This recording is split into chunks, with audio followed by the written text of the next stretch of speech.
Greetings, true champions of the cause.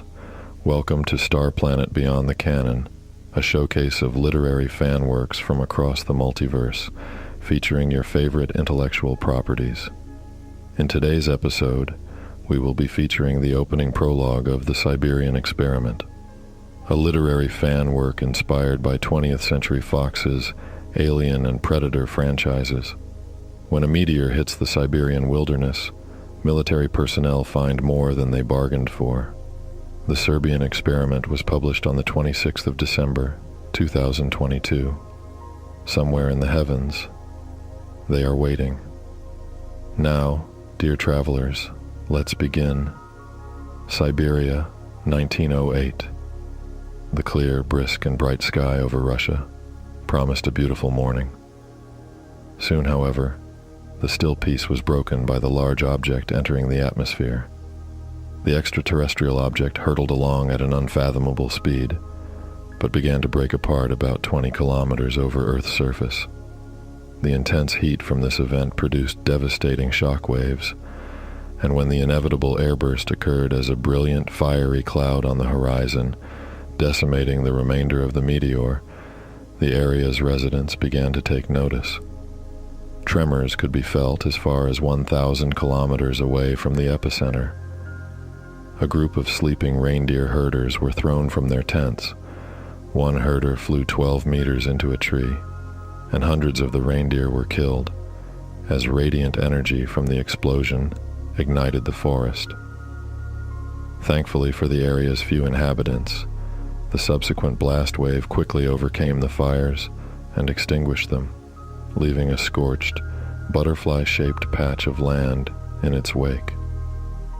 Meteor fragments littered the area, yet another visual reminder of what had transpired. But the meteor was not the only thing to travel to Earth from the heavens that day. Anatoly Semenov had been knocked to his back by the earth-shattering shockwave. Already an old man, it was not easy for him to get back on his feet. He had been starting his morning routine with the reindeer earlier than the other men when the explosion had occurred. Now he, and other herders who were uninjured enough to travel, were heading towards the smoldering remains of the forest to see if they could find any surviving deer.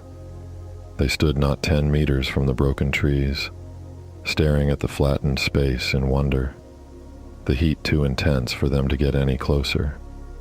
The trees were broken and laid out like matchsticks, still smoking. Little did the men know, something had ridden in on the meteorite and had survived the airburst, as well as the fall to the surface. But it was already gone.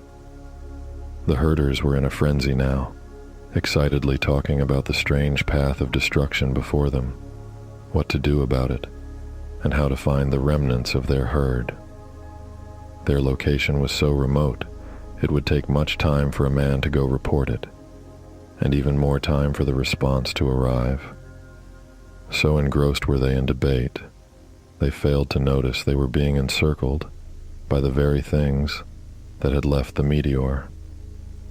It was only when a beige, spidery-looking monstrosity jumped one of the herders and latched onto his face that the men realized they were under attack. Two of the humans went to try and help their comrade by pulling the thing off, but the more they pulled, the more it tightened itself onto their friend's throat with its tail, depriving him of much-needed airflow. The rest of the men turned, old hunting rifles and shotguns at the ready. Anatoly cursed himself for not bringing his own. Crawling over the fallen trees were more spiders, but joining them were black creatures, the kind from myths to scare children into sleep at night. They looked serpent-like, hissing like them too, fluid falling from their mouths, nothing less than demons. The monsters charged in, and Anatoly backed away, letting the young men with guns step forward.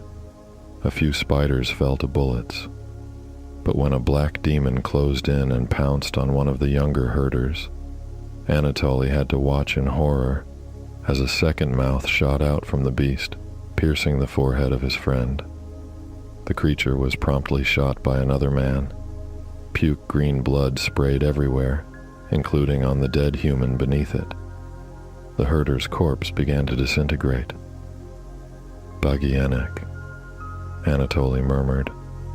Bagieniks were of Russian folklore. They supposedly lived in the lakes and rivers of Russia, which are often made dark or bubbly because of the Bagienik's presence. These monsters are able to emit a hot substance from their nostrils, burning victims to death, which was what Anatoly believed he was seeing now. Recovering one of the guns from the now rapidly disappearing herders, Anatoly ran towards the camp. He didn't get very far before he felt a stabbing pain in his gut.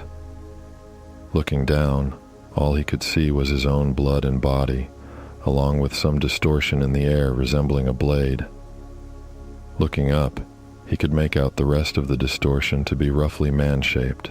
Apparently, Leshy existed too. Anatoly was dropped to the ground, not by the choice of the new monster that caught him, but because this Leshy creature was attacked from behind by Bagienik. The last thing Anatoly saw as he bled out were the two mythical creatures locked in a deadly embrace, tumbling down into the mass of logs that had once been a forest. St. Petersburg, 1908. Tsar Nicholas II sighed as two of his children crashed into his study. "Papa, Papa, Tatiana stole my blue ribbon," cried Anastasia, pink-faced and indignant as she threw herself into her father. "I did not. It's my ribbon and she's a liar," snapped Tatiana, her hair haphazardly done up with a suspiciously blue-hued tie. "Girls, please," said Nicholas sharply, more sharply than he would have liked, as he gently pushed Anastasia away. "Where is your governess? I am sure we have plenty of blue ribbons around." Before either of them could respond, he stood from his desk chair and placed a hand on each of their backs, escorting them out of the study. "But Papa..." Nicola felt a stab of guilt as he hustled them along. He loved his children dearly, but between little Alexei's illness and the seemingly insurmountable pressures of being the emperor of all Russia, some days, he felt he was in over his head. "I'll see you after your lessons, I promise," he told the girls, giving them a warm smile as they crossed the threshold of the study door. He watched as the girls wandered away, Tatiana giving a small wave in his direction, and his grin grew as Anastasia's little hand reached over to her sister's hair and snatched out the desired ribbon. Tatiana squealed, and they began a chase down the hall. Nicholas's smile faded, though, as he noticed his advisor, Dmitri, approaching. The man was grim-faced and holding what appeared to be a handful of small papers. Why, wondered Nicholas, could he never be brought good news? "Tsar, may I have a word?" asked the advisor. Gesturing to the empty study behind him, Nicholas said, "Of course." Even while alarm coursed through his mind, he almost never had one-on-one meetings with his advisors. Usually they all crowded together at a table, and the advisors would argue with one another, while Nicholas tried to keep order and sort through the facts. The situation must be profoundly serious indeed. The men retreated to the study, and Nicholas closed the door. Clasping his hands behind his back, Nicholas nodded to Dmitri. "What have you brought for me, Dmitri?" Dmitri paused, glancing about them as though afraid the very walls were listening. "Please understand, my Tsar. We mustn't. This cannot go beyond myself and you. This may shape the future of Russia, even the world. I did not even reveal this information to the other advisors." Now Nicholas's alarm deepened to true fear. Dmitri was not the type of man to seek favor or status, as some of his fellow advisors did. Nor did he speak in hyperbole. "Then tell me what you know," said Nicholas. "Do you remember the explosion over Siberia a few months ago?" Nicholas nodded. Yes. Was it not determined to be a meteor or other astral phenomenon? Moving to his desk, the Tsar lifted the oblong chunk of rock he'd been using as a paperweight. They brought this back to me. They said it was from the meteor itself. Dmitri looked at the meteor piece but did not touch it. Yes, you are correct. It was a meteor, but they have found something else in the area. He handed the sheets of paper to Nicholas. They were photographs. At first, Nicholas could not understand what he was seeing. Then, the grainy black and white images became starkly clear in their grisly violence. Men, or what had once been men, lie contorted on the ground, meters away from one another. But that wasn't what made Nicholas gag in horror.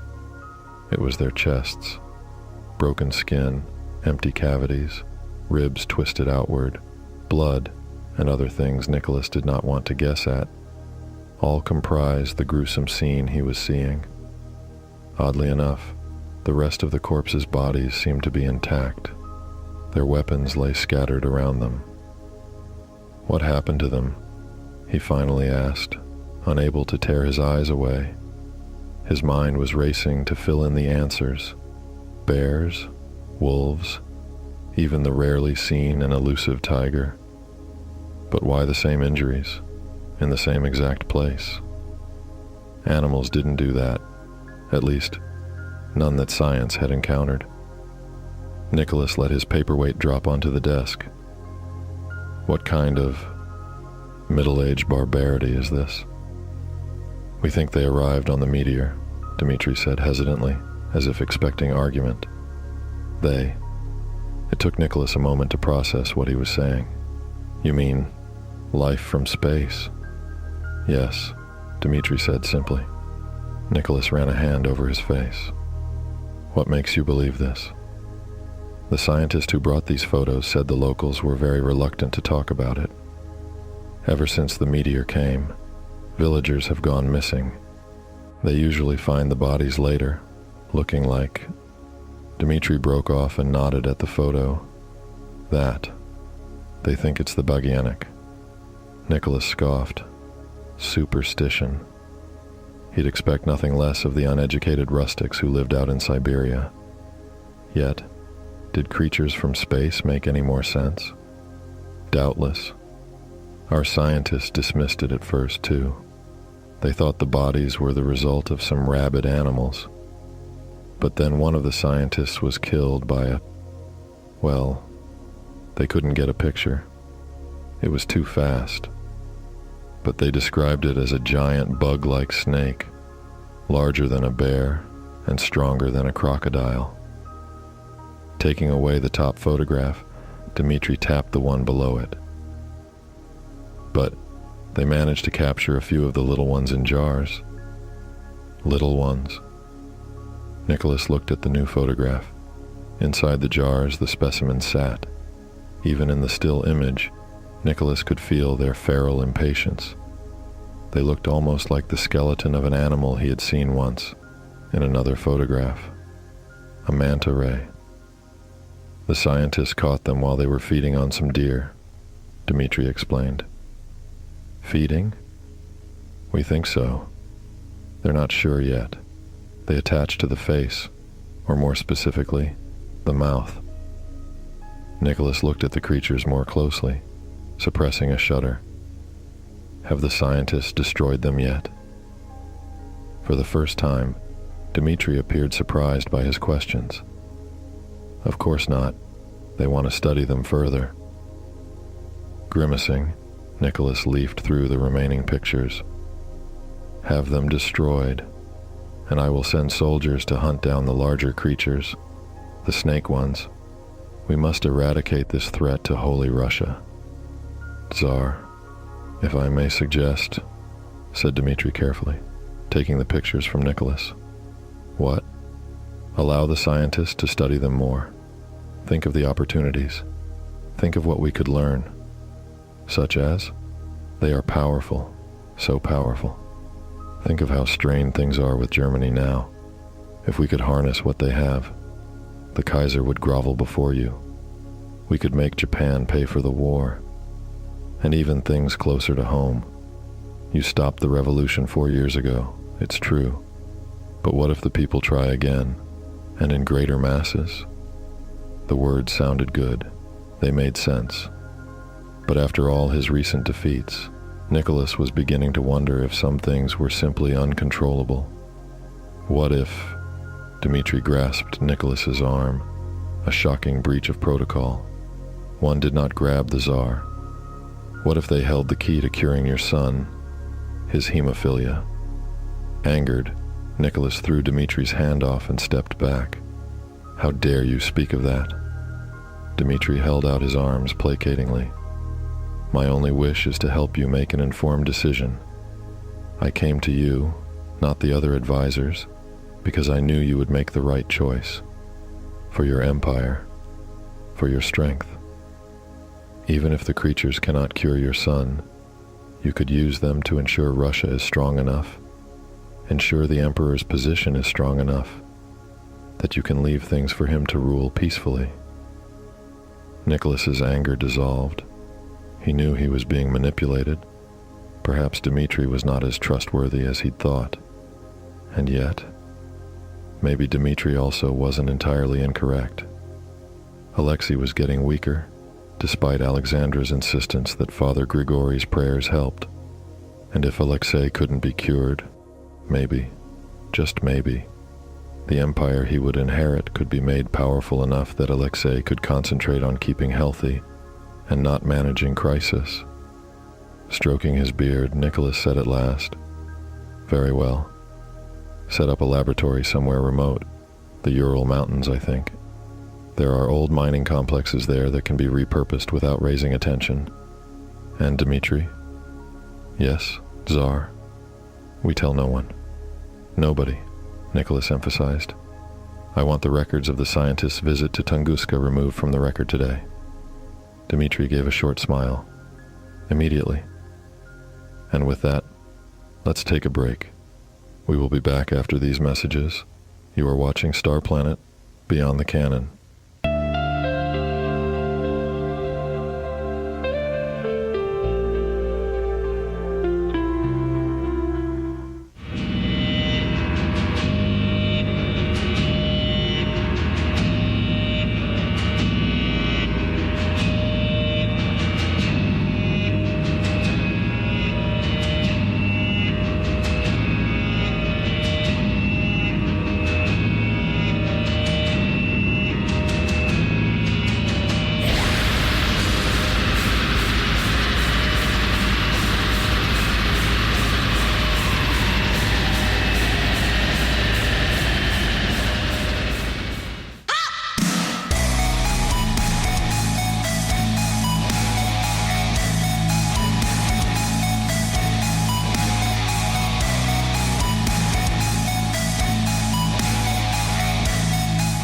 The universe is a grand place, full of uncertainty.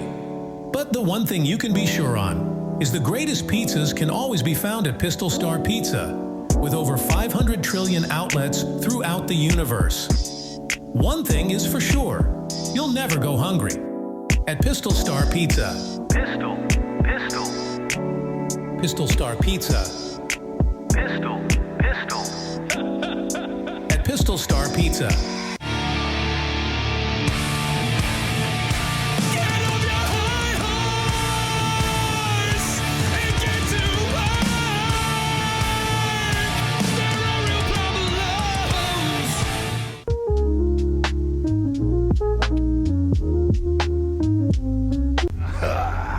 Would you look at that? The new beef superior is here, only at Starry's. Wherever you are in the universe, there's always one place that feels like home. Starry's, eat in, eat out, but always eat the best.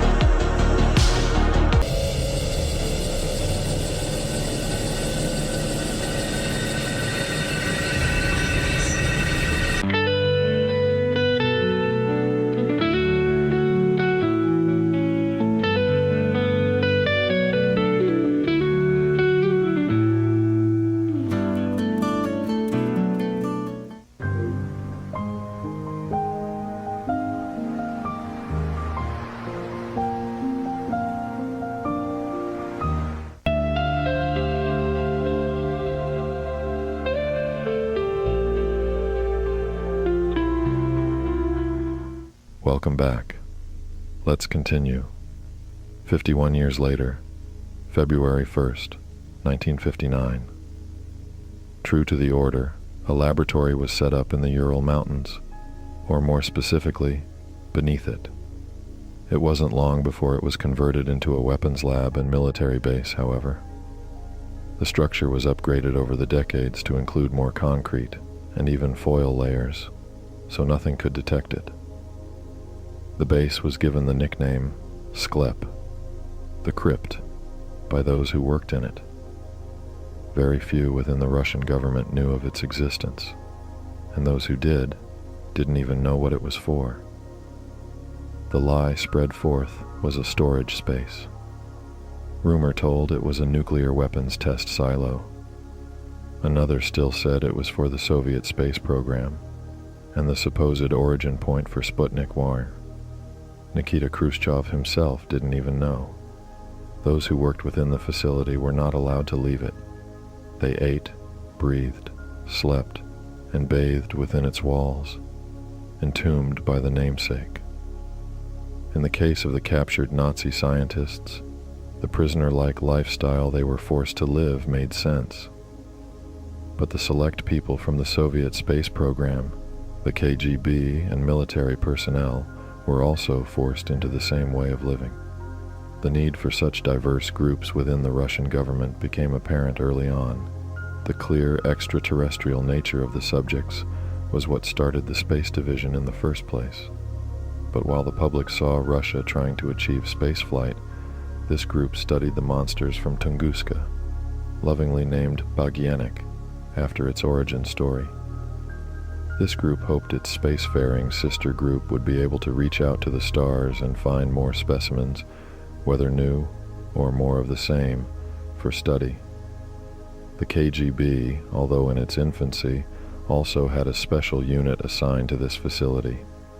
If even possible, this branch of the KGB was less accountable than its other half.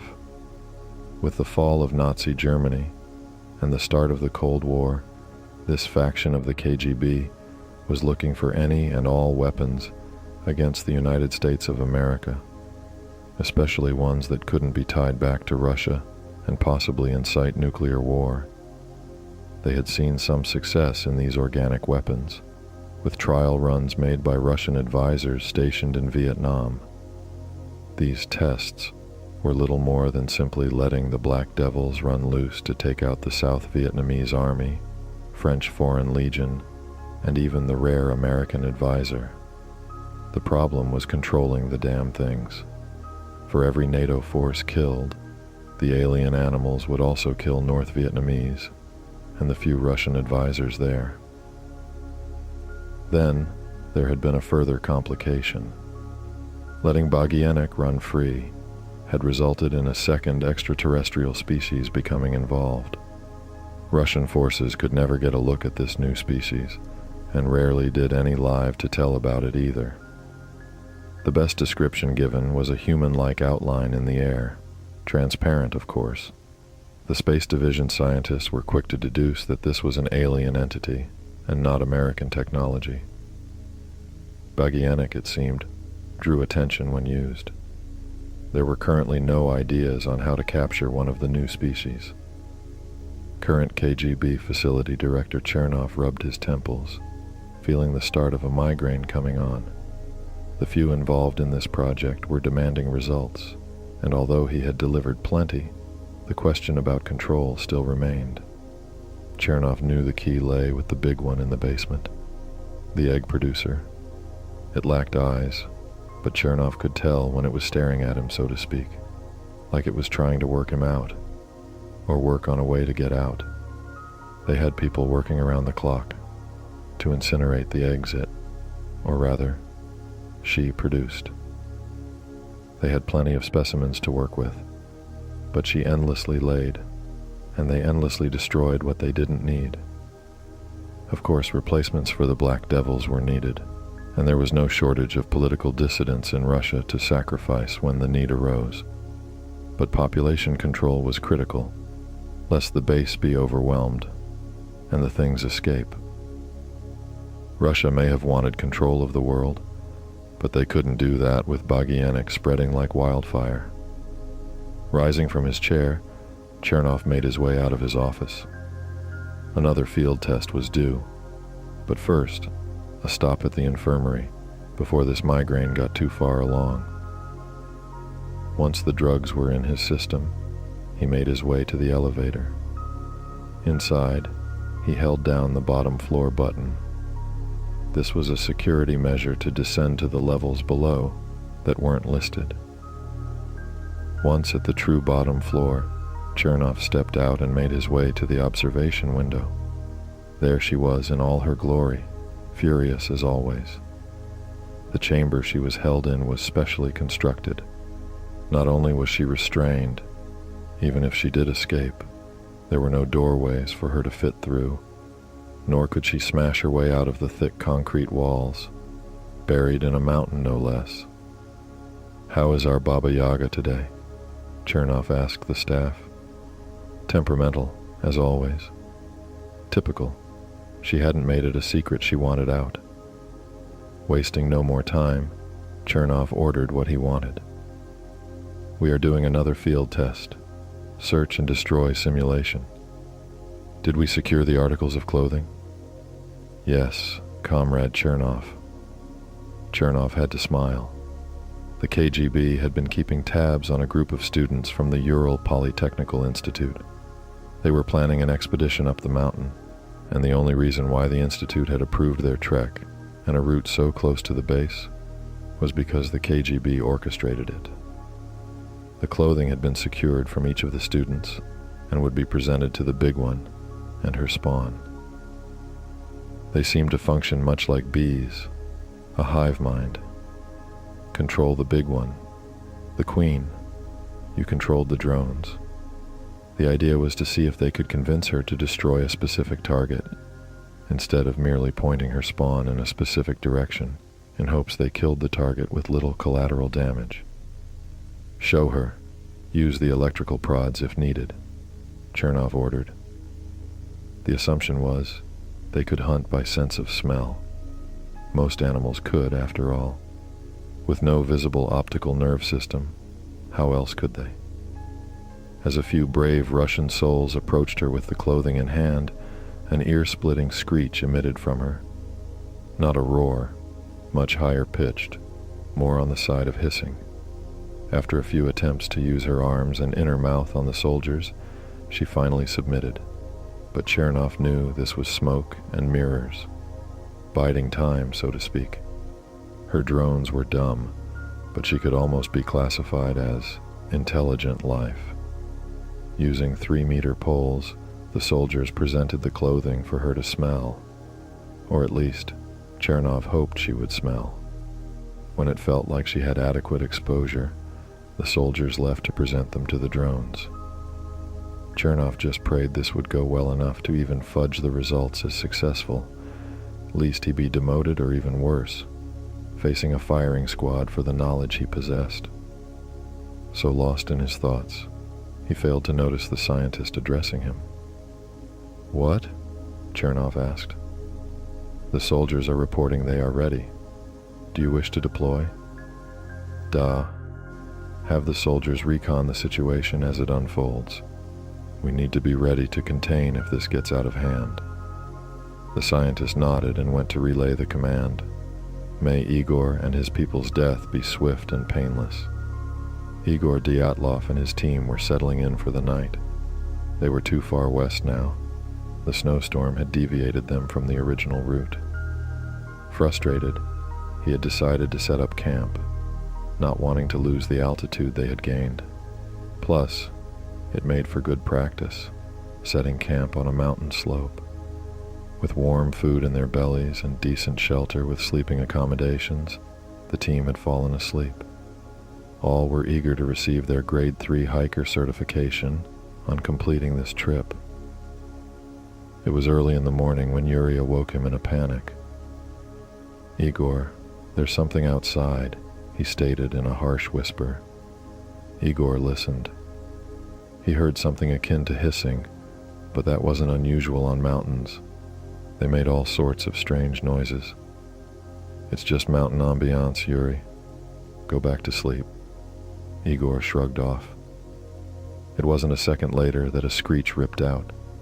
Now Igor was awake, and so was the rest of the camp.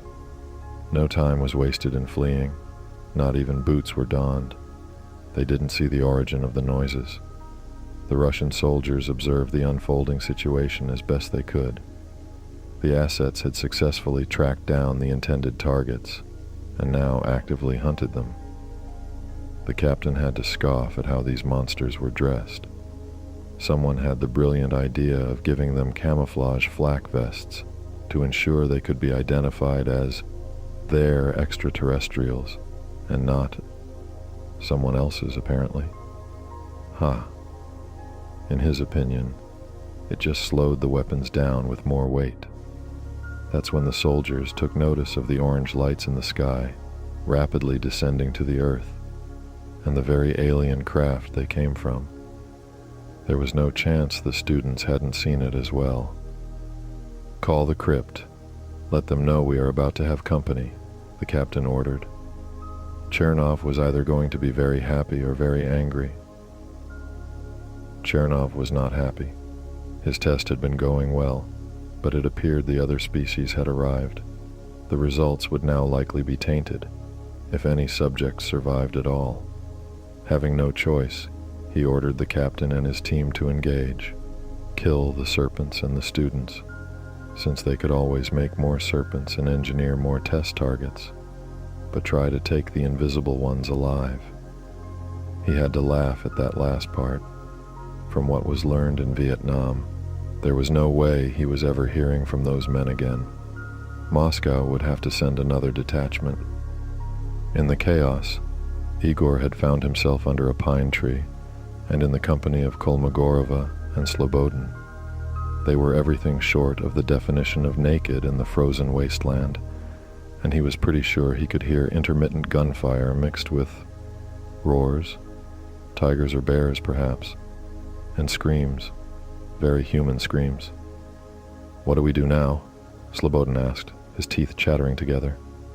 "We must return to camp," Dyatlov answered. "And die by those creatures?" Kolmogorova pointed out in protest. "We stay here. We will die anyway. At least at the camp we have tools and warmth and shelter.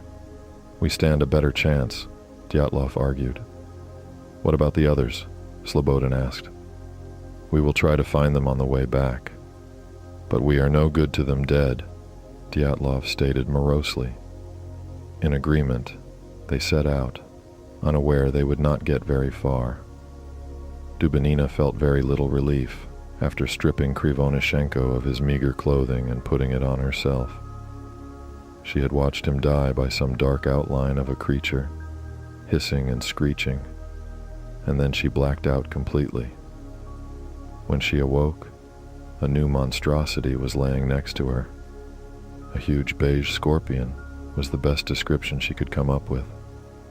It appeared to be dead, likely from the cold. What was more curious was that when more of the black serpents that killed Krivonishenko came up to her, they merely passed her without interest. Perhaps their vision was based on movement. Or maybe they hunted by heat, and her body temperature had dropped too low. Either way, she wasn't complaining, and not sticking around to find out either. Moving across the ravine, she found one of her comrades, Semyon, had fallen with a gaping hole in his chest. Suddenly, she felt like something was crushing her chest. Panicked, Dubinina frantically began stripping the clothes off of her body. Some part of her brain wondered if she was hypothermic, but no. She felt pain, a lot of it. Then, her breathing feeling less constricted, and she decided to sit down. She was trying to make sense of everything when a figure appeared before her, from seemingly nowhere. It was monstrously tall, well-built, and all manner of skulls hung off it. Perhaps a new Soviet soldier? Dubinina felt too weak to really care at this point. The masked face looked down at her with what she could swear was pity. Suddenly it balled its fist and punched right into her chest, killing her and the unknown parasite inside her, but leaving no trace of its existence or her cause of death, except severe chest trauma. Giving a huff, the alien hunter moved on. There was little honor in killing an unarmed human, but she had already been infested. Regardless, there were more hard meats to eradicate, and the source, if it existed, still had to be found. The outbreak was unexpected. It was only by sheer luck that one their warship stationed to monitor and protect Earth had caught it at all. At first, the assumption was that they had somehow leaked from their hunting grounds in the southern polar region of Earth, but a quick check showed a Shiva had not been conducted there in many rotations. A party had been dispatched to be sure nothing had escaped the pyramid there, just as a precaution. Either way, uncontrolled hard meats on worlds could not be allowed. They were an invasive species and tended to clean out the natives, ruining future hunts for others. There were also an awful lot of human warriors running around, however. And briefly, the alien hunter had to wonder if something else was in play here. He didn't have time to dwell on it, however, as the excitement for more trophies flooded him. More beasts and more humans had appeared. The army captain had known from the moment the order was given. They were all dead. He had been stationed here long enough, while running combat simulations and training with the serpents, to know what he was up against. Add in this new batch of monsters that they couldn't even see, and they never stood a chance. The colonel was dead.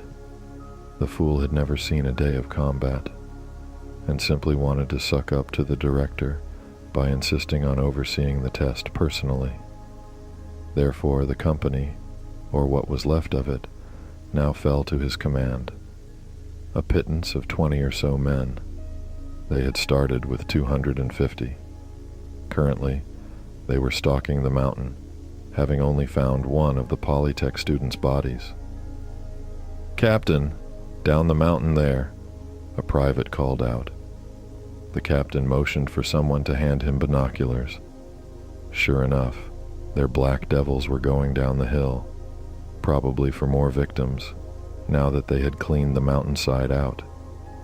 Turning, the captain grabbed the radio that was on the back of another soldier. "This is Captain Plotnikov. They are making a break down the mountain." Plotnikov trailed off when he saw a strange sight.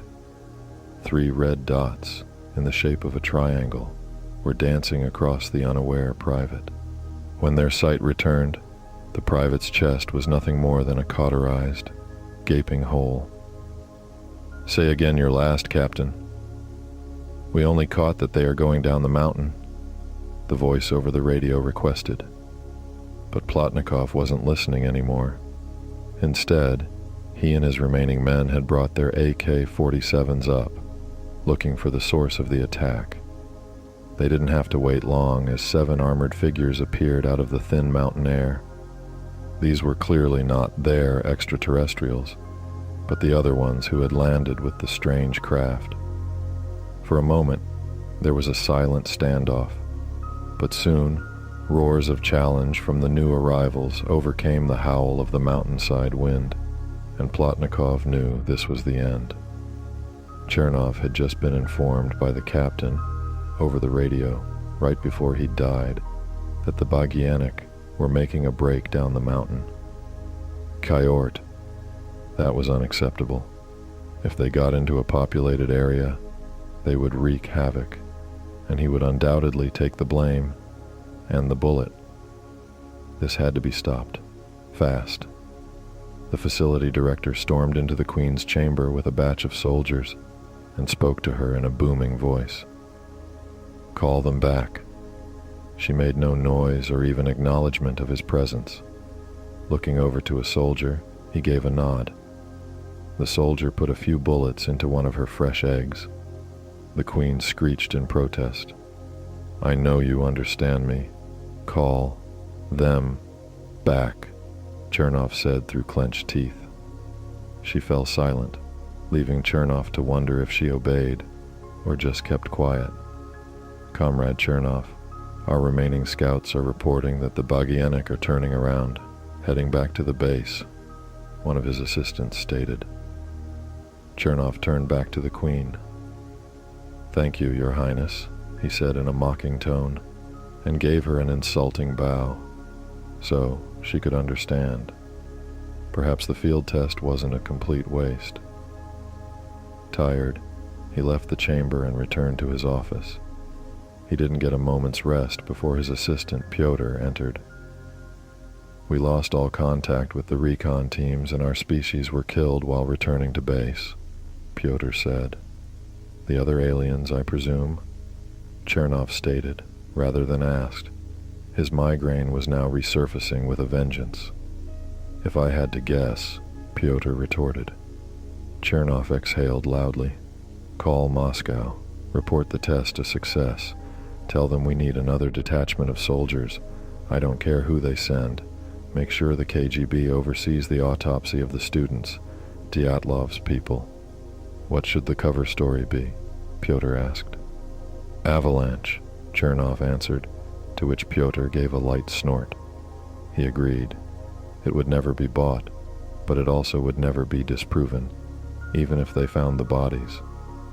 As you say, Pyotr affirmed. Pyotr, Chernoff called before the man could leave. Comrade, I need a protege to succeed me. Tell Moscow and then start pillaging our schools for the best and brightest. Yes, Comrade Chernoff, home of Fedor and Olga Mikhailov, Moscow, Russia, late 1992. Fedor Mikhailov was sorting his paperwork when a loud knock sounded against his home's front door.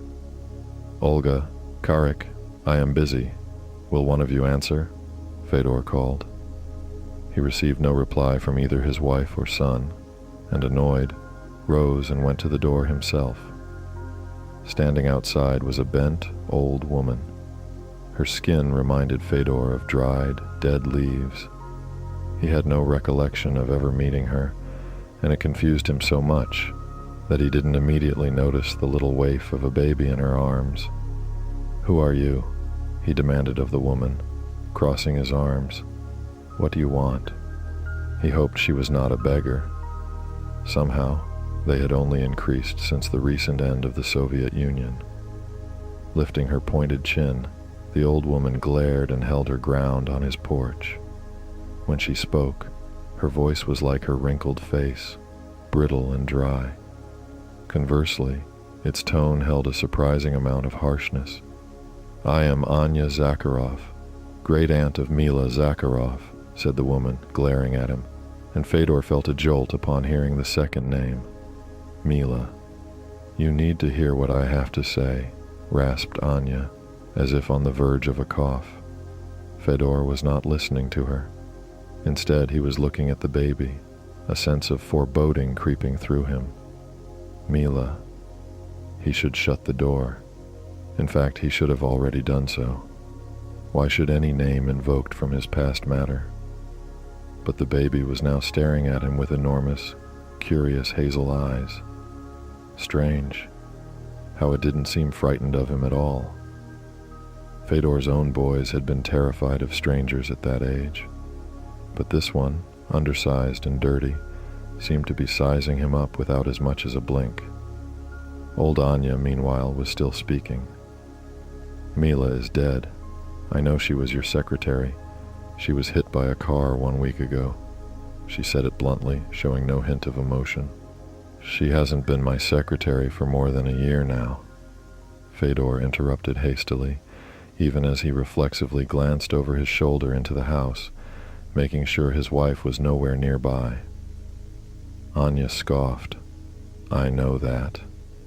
Curling her lip with disgust, she added, She also told me who you worked for and the things you did for them. Fedor gritted his teeth and tempered the urge to shove her off the porch. I'd watch what you say, old woman. I also know that you had an affair with my Mila, said Anya, shifting the baby to her other hip.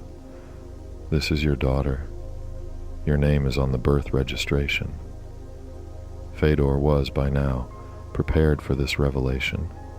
He had not risen and fallen from his former position by being a fool. "And why should I believe you?" "Because you know it's the truth," Anya said coldly. Reaching into her shawl with her free hand, she withdrew a folded paper. "Here. This was written to you by Mila not long after she gave birth." Skeptically, Fedor unfolded the letter and began to read.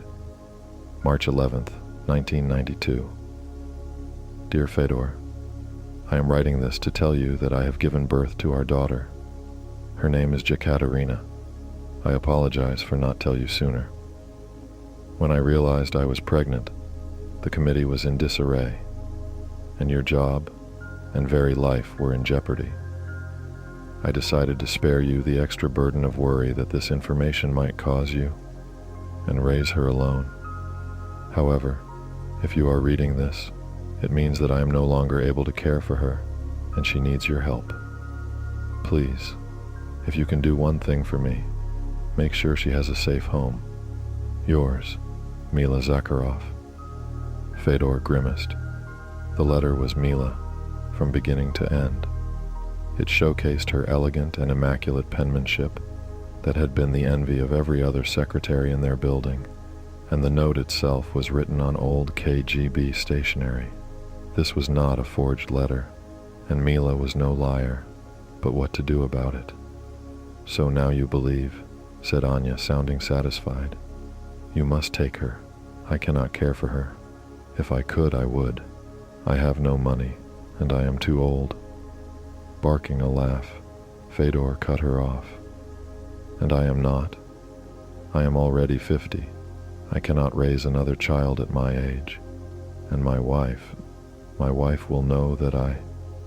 Perhaps you should have thought of that before seducing your young secretary then." Anya sneered. Fedor looked away, warring with his thoughts. He should have no reason to feel guilty. Mila had her own mind and had made her own choices, the same as him. Yet, "Fedor? Fedor? Who is at the door?" barked his wife Olga as her heeled footsteps stomped through the kitchen behind him. Before Fedor could close the door, Olga pushed past his shoulder and joined him in the doorway, peering out at Anya and the baby. "What is this?" she demanded. Noticing the letter in Fedor's hand, she snatched it away from him and began to read. Fedor held his breath. A reddish-purple hue spread slowly across Olga's face, just before she crumpled the note and slapped it against Fedor's chest, pushing him out of the door and onto the porch. "You filthy, disgusting..." "Olga, please," Fedor said, glancing at the windows of his neighbor's house, praying they were not privy to the scene. "How could you humiliate me this way?" she cried, making fists with her hands. 30 years I have been married to you, and this is how you treat me." She was embarrassed and angry, Fedor realized, and not hurt. What, he had to wonder, did that say about their marriage? Anya, observing, gave a low chuckle. "At least he treated you to this big, fancy house, Not a tiny apartment with 12 other people like the rest of us peasants." "Keep out of this, old woman," Olga spat. "Leave and take that urchin with you before I summon the authorities." Beginning to show signs of panic, Anya stepped forward and grasped Fedor's sleeve. "No, please, Mikhailov, please. You must take Jekaterina. If she goes to an orphanage, she will be starved, neglected. Do not let that happen to your daughter." Olga started shouting again, and Fedor began alternately arguing with and apologizing to his wife. Drawn by the sound of his parents fighting, Karek, Fedor's teenage son, crept out and joined the group of adults on the porch. Even with Olga's yelling, Fedor noticed Karek looking at the infant intently. Baby and boy held one another's gaze for a moment.